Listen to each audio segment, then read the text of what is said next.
Pada tahun 1980-an, seorang ibu rumah tangga berjuang bertahan hidup atas hidupnya dan anak yang masih bayi. Ditambah lagi, suaminya yang malas bekerja makin membuat hidup mereka jadi gak karuan. Hingga akhirnya, ibu rumah tangga itu melakukan sesuatu.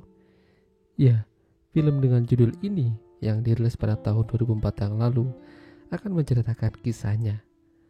Mama muda ini bernama Sylvia dan bayinya yang bernama Ozran tinggal bersama suaminya yang malas kerja di sebuah apartemen kecil di Kroasia.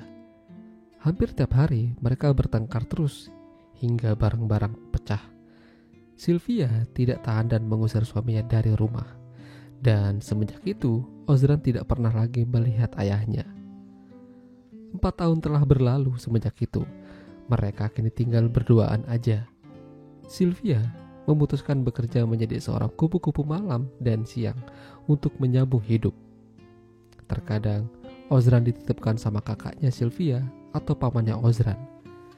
Dan terkadang, tantenya datang ke apartemen mereka dan menjaga Ozran sembari Sylvia bekerja.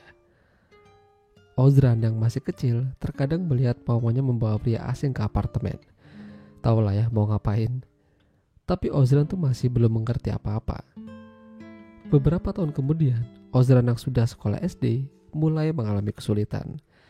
Kala itu, sang guru meminta murid-muridnya untuk menceritakan apa pekerjaan ibu mereka masing-masing. Namun Ozran bingung apa pekerjaan ibunya. Kata Sylvia, dia bekerja menjadi seorang pelayan di sebuah bar. Tapi Ozran tidak yakin akan hal tersebut. Masa hampir tiap malam bawa orang ke rumah? Hari itu, Ozran akan bernyanyi nyanyian Natal untuk sekolah mereka bersama teman-teman. Ozran meminta ibunya datang, namun sayangnya Sylvia tidak datang sama sekali. Padahal dia udah berjanji. Ozran yang kecewa lantas pergi dari sana menuju pulang. Di tengah perjalanan, dia ketemu sama teman ibunya yang bekerja di THM. Di sini, Ozran semakin mengerti sebenarnya apa pekerjaan ibunya. Apalagi, kala itu pria yang bernama Pepi mengajak Ozran melihat salah satu pekerjaan yang dilakukan oleh ibunya. Ya, mungkin Ozran masih belum terlalu mengerti tentang hal itu. Namun setidaknya dia tahu apa yang dilakukan ibunya. Pada akhirnya Ozran dan ibunya sempat berdebat dan cekcok. 8 tahun telah berlalu semenjak itu. Kini Ozran juga sudah mulai remaja. Sylvia juga sudah mulai terlihat ada perubahan. Lebih kalem dan enggak norak lagi. Dan juga Ozran memiliki teman-teman baru. Di sekolah, kala itu mereka kedatangan siswa baru bernama Snow White, seorang perempuan yang berasal dari Bosnia. Pendiam dan gak banyak berinteraksi dengan teman-teman kelasnya. Namun, Ozran merasa kalau dia itu tertarik padanya. Dia menceritakan itu pada sang paman. Ya, dia dapat tips dari pamannya gimana caranya mendekati cewek yang ia sukai. Dari yang simpel aja, Ozran memberikan minuman pada Snow White dan untungnya diterima dengan baik. Meskipun tidak ada ekspresi sama sekali. Sampai pada akhirnya Ozran memberanikan diri untuk menyentuhnya, namun sayang Snow White malah marah sambil mengatakan untuk menjauh darinya. Dia cerita sama ibunya tentang cewek yang ia sukai, namun sepertinya tidak ada solusi yang diberikan ibunya.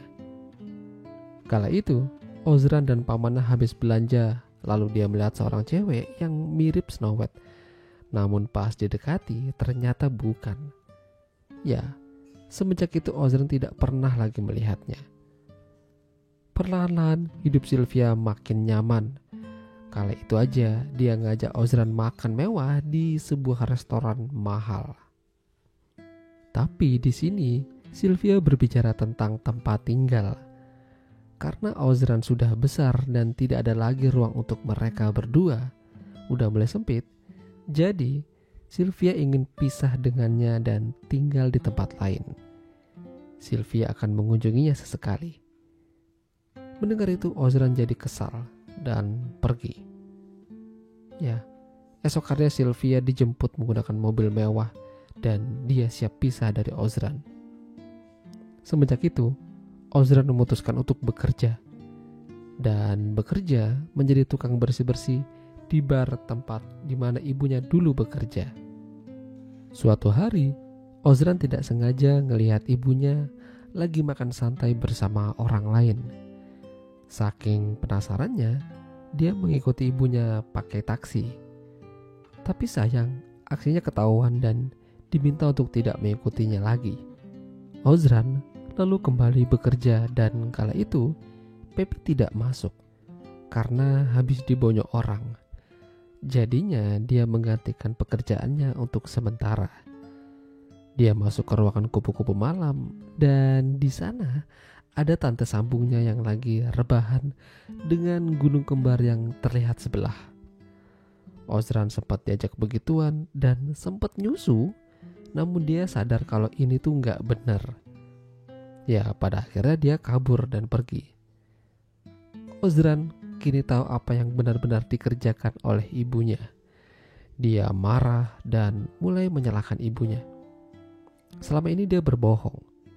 Ibunya tidak bekerja sebagai pelayan minuman, melainkan permantapan. Namun meskipun marah, Ozran tidak melupakan hari ulang tahun ibunya.